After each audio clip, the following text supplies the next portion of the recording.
पहला प्रश्न है हिंदी से जुड़े प्रश्न में 101वां प्रश्न से स्टार्ट हुआ है और 120 तक चला है और यही ऐसे ही प्रश्न पूछे जाते हैं सीजीपीएससी या व्यापम द्वारा। तो पहला प्रश्न है परिवार का सही विशेषण रूप क्या होता है। जी हाँ, परिवार का सही विशेषण रूप क्या होता है, तो इसका आंसर हम पीएससी द्वारा जो मॉडल आंसर जारी किया गया है उसी के अनुसार ही आंसर को जानेंगे। तो इसका करेक्ट आंसर है तीसरा ऑप्शन सी ऑप्शन पारिवारिक। परिवार का सही विशेषण रूप होता है पारिवारिक, सी ऑप्शन सही है। इसके बाद अगला प्रश्न भी आपकी स्क्रीन पर शो हो चुका है जो कि 102वां प्रश्न है। जो शरण में आया हो शब्द समूह के लिए प्रयुक्त एक शब्द क्या होता है। जो शरण में आया है उसे क्या कहते हैं, शरणागत कहते हैं। तो इसका सही आंसर क्या होगा, बी ऑप्शन शरणागत सही आंसर है। 130वां प्रश्न भी आ चुका है जो कि समास से जुड़ा प्रश्न है। सिंह द्वार शब्द में कौन सा समास लगा हुआ है। कर्मधारा है कि द्वंद्व है या द्विगु है या बहुब्रीहि समास है। तो इसका करेक्ट आंसर क्या है, कर्मधारा एक विशेषता को बताता है सिंह द्वार। तो पहला ऑप्शन इसका सही आंसर है। सिंह द्वार कौन सा समास है, कर्मधारा समास है। तीसरा हो गया। यहाँ पर चौथा भी आपकी स्क्रीन पर आ चुका है, यहाँ इस तरफ दिख रहा है क्योंकि थोड़ा बड़ा हो गया है पीडीएफ। चौथा प्रश्न है निम्नलिखित में से कौन सा वाक्य शुद्ध है। चार ऑप्शन दिया हुआ है। राम सीता को चिट्ठी लिखा है, कौन सा सही है ये आप सिलेक्ट करेंगे। 104वां प्रश्न है राम सीता को चिट्ठी लिखा है, ये तो सेंटेंस पढ़ने में ही गलत आ रहा है। उसके बाद दूसरा में है राम ने सीता को चिट्ठी लिखा या राम ने सीता को चिट्ठी लिखा है। लिखी है लिखा हुआ है बी में और इसमें लिखा हुआ है। तो राम सीता को चिट्ठी लिखे हैं, तो कौन सा करेक्ट होगा इसमें से, राम ने सीता को चिट्ठी लिखी है। बी ऑप्शन इसका करेक्ट आंसर है और यही आंसर भी पीएससी द्वारा लिया गया है, उसी के अनुसार ही हम सभी आंसर को जानेंगे जो कि आगामी आपके व्यापम एग्जाम, पीएससी एग्जाम या एसआई भर्ती में किस तरह से हिंदी से प्रश्न पूछे जाते हैं उसके लिए आपका इम्पोर्टेंट रहेंगे। 105वां प्रश्न है खास का विलोम क्या शब्द का क्या होता है। खास का अर्थ क्या होता है आप सामान्य रूप से जानते होंगे इसका आंसर। तो इसका आंसर है खास का होता है आम, अर्थात सी ऑप्शन इसका करेक्ट आंसर है। तो आपको पता चल गया होगा कि किस तरह से प्रश्न पूछे जाते हैं। 106वां प्रश्न आ चुका है बहिरूपिया शब्द में कौन सा प्रत्यय लगा है। तो आप ये जरूर जानते होंगे कि प्रत्यय कहाँ लगता है, पीछे में लगता है। प्रत्यय प से पीछे और उपसर्ग उ से ऊपर अर्थात आगे लगता है। आप याद रखेंगे तो आपको यहाँ से बन जाएगा कि इसका सही आंसर क्या आएगा। बहिरूपिया आप पढ़ेंगे तो क्या लगेगा, बहु और रुपया अलग अलग है, ऐसा नहीं। आपको प्रत्यय पीछे में क्या लगा हुआ है ये देखना है। तो सी ऑप्शन इसका करेक्ट आंसर है, इया लगा हुआ है। तो सी ऑप्शन इसका करेक्ट आंसर है। अगला प्रश्न भी आपके स्क्रीन पर शो हो चुका है जो कि 107वां प्रश्न है। ये प्रश्न है भाटो का स्त्रीलिंग शब्द लिखे। तो भाटो मतलब पुरुष शब्द है, ये पुरुष का उच्चारण होता है भाटो से, तो हम उसका स्त्रीलिंग में क्या कहेंगे इसको पूछा हुआ है। तो इसका करेक्ट आंसर क्या रहेगा, इसका करेक्ट आंसर है डी ऑप्शन दीदी। आप सामान्य रूप से कहते होंगे दीदी अर्थात स्त्रीलिंग और भाटो अर्थात पुरुष लिंग होता है। इसके बाद 108वां प्रश्न भी आपके स्क्रीन पर आ चुका है। चूरी ढरक उआ में कौन सा समास है। ये दो भागों में बटा हुआ है, चूरी और ढरक उआ, इनमें कौन सा समास है ये हमें फाइंड आउट करना है। तो ये दो भागों में बटा हुआ है चूरी और ढरक उआ, तो ये आपको ये ध्यान रखना होगा कौन सा आंसर होगा, ये द्वंद्व समास है। बी ऑप्शन इसका करेक्ट आंसर है। 109वां प्रश्न भी आपके स्क्रीन पर शो हो चुका है और ये प्रश्न है दर्जी शब्द किस विदेशी भाषा से आया है। आप विदेशी भाषा से जुड़े एक न एक क्वेश्चन पूछे जाते हैं, आप इसे अच्छे से ही तैयार करके रखें।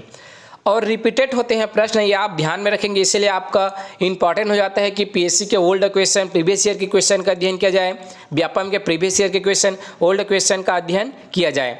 दर्जी शब्द फारसी भाषा का शब्द होता है, हम इसे इंग्लिश में कहेंगे तो टेलर भी कहते हैं, जहाँ पर हम वर्दी वगैरह या कपड़े वगैरह को सिलवाते हैं। तो दर्जी कौन सा शब्द है?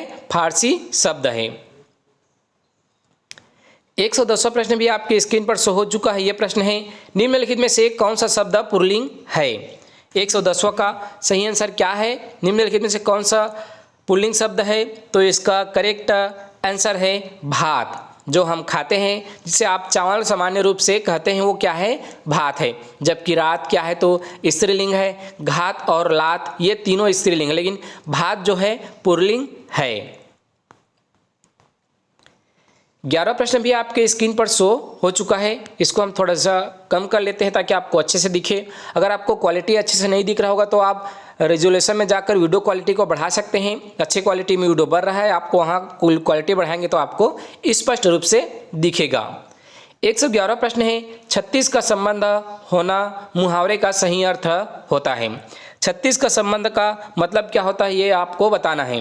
4 ऑप्शन दिया हुआ है कि घनिष्ठ संबंध होना, किसी तरह का संबंध न होना, मालिक नौकर का संबंध और उपरोक्त में से कोई नहीं।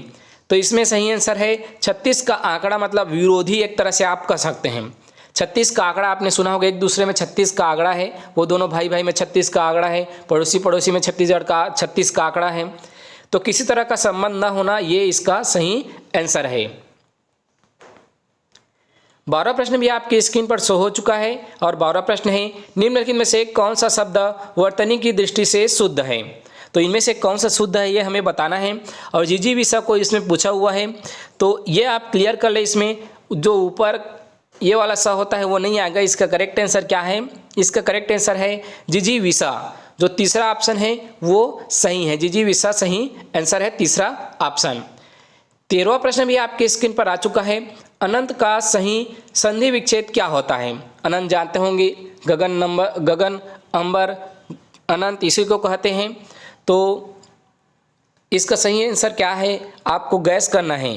तो इसका सही आंसर है डी ऑप्शन, अन धन अंत।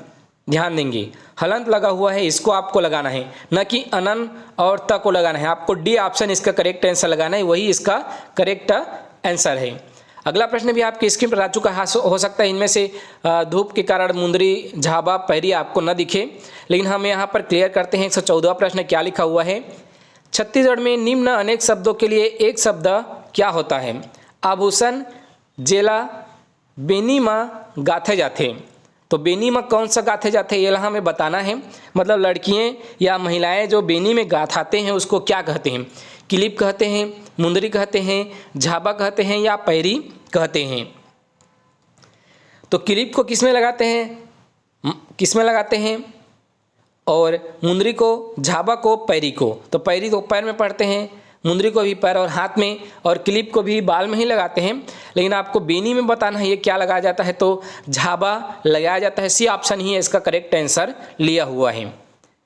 अगला प्रश्न भी आपकी स्क्रीन पर शो हो चुका है, जो कि 15वां प्रश्न है, छत्तीसगढ़ी में निम्नलिखित अनेक शब्दों के लिए एक शब्द क्या है? अपन गांव समेत दूसर गांव में घर होना। आपके पास एक गांव में अपने पास घर है और दूसरे गांव में भी आपके पास घर है, तो उसको एक शब्द में क्या कहेंगे ये पूछा हुआ है। तो क्या कहेंगे आप सामान्य रूप से जानते हैं, दू घरा, क्योंकि 2 ठो घर है तो दू घरा इसका सही आंसर है। 116 प्रश्न भी आपकी स्क्रीन पर आ चुका है, छत्तीसगढ़ के देशज शब्द कोहा का हिंदी शब्द होता है। कोहा आपने जानते होंगे, आप बचपन में रहे होंगे तो आपने आम तोड़ने और इमली तोड़ने जरूर गए होंगे, तो आपको कोहा के बारे में वहाँ पर आपने सुना होगा। कोई हाथे हैं ऐसे कहते हैं, तो ये क्या हो जाता है? 116 प्रश्न का सही आंसर पत्थर। पत्थर के डेढ़े से हमको आम को कोहाते थे या इमली को कोहाते थे, तो आपको यहाँ पर पता चल गया होगा। सी ऑप्शन इसका करेक्ट आंसर है। अगला प्रश्न भी आपकी स्क्रीन पर आ चुका है, 117वां प्रश्न, खरही का अर्थ क्या होता है? अभी धान खरीदी का सीजन चल रहा है, वीडियो जब आप देख रहे हैं तो आप धान लुआई भी किए होंगे। आप गांव वगैरह का, गांव क्षेत्र से बिलोंग करते हैं तो आपको पता होगा खरही किसको कहा जाता है। तो इसका सही आंसर क्या है? ढेर। खरी मतलब ढेर, एक साथ हम अगर धान को गांज देते हैं तो उसे खरी कहते हैं, वही ढेर है। इसका सही आंसर बी ऑप्शन। 118वां प्रश्न है, द्वित्व व्यंजन वाले शब्द रत्नभंग का अर्थ क्या होता है? रत्नभंग का अर्थ क्या होता है? तो 118वें प्रश्न का सही आंसर है सी ऑप्शन, अस्त व्यस्त होता है। सी ऑप्शन सही आंसर है। 119वां प्रश्न भी आपके स्क्रीन पर शो हो चुका है। झांझ शब्द किस भारतीय भाषा से आया है? हम लोग झांझ मजीरा कहते हैं एक तरह से, अगर सामान्य रूप से बात करेंगे तो ये किस भारतीय भाषा से आया है ये हमें सेलेक्ट करना है। तो ये गोंडी भाषा का शब्द है झांझ भाषा, तो डी ऑप्शन इसका करेक्ट आंसर है।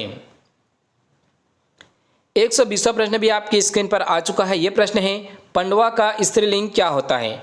पड़वा ये है, एक तरह से हम पढ़ने में थोड़ा मिस्टेक हो गया।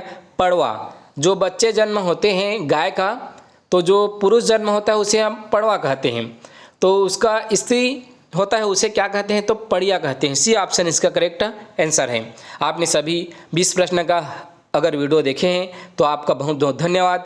चलते हैं अगले वीडियो पर, और इसी तरह से प्रश्न पूछे जाते हैं पीएससी द्वारा, जो कि आगामी एग्जाम के लिए इम्पोर्टेंट रहेंगी।